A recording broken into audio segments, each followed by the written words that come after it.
we're doing here is firing arrows into ballistic gel. We're trying to look at how far the arrows penetrate the gel. The gel is wonderful because it's about the same density as animal tissue, and so without having to fire arrows into a carcass, we can fire into this nice gel.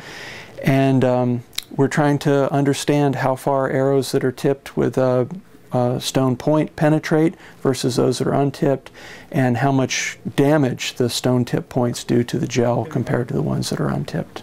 I'm working on this project with Paul Salem, who is an undergraduate here at Duke, who's doing this as an independent study project. Paul was a student in 2 of my courses, and I very quickly came to realize that Paul knew a good bit more about ballistics than I did. Before I came to Duke, I was a Marine Scout sniper. We were intimately familiar with, modern projectile weapons. This is a little different, but one of the cool things about this experiment is that we're using the same methodology that the military or the FBI uses to evaluate projectiles.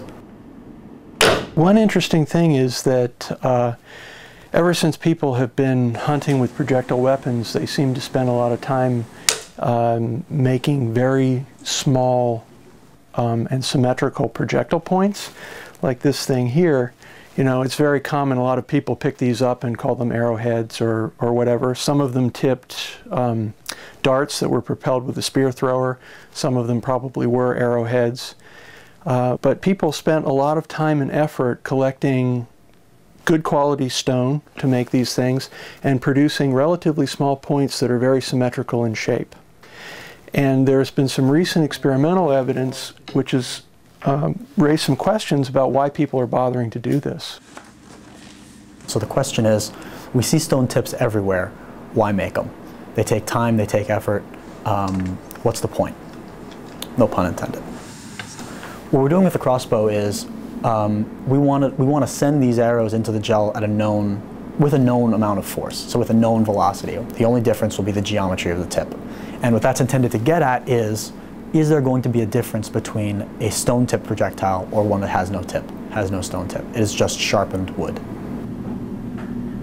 Man, that would hurt so bad. At the end of the semester, Paul will produce a paper which will satisfy the academic portion of his independent study, and I then suspect that that paper will form the basis of one of our publications. Left corner. Ooh, nice shot. No one's getting killed, you know what I mean? Like, it's all good. It's too fun to get nervous about, I think,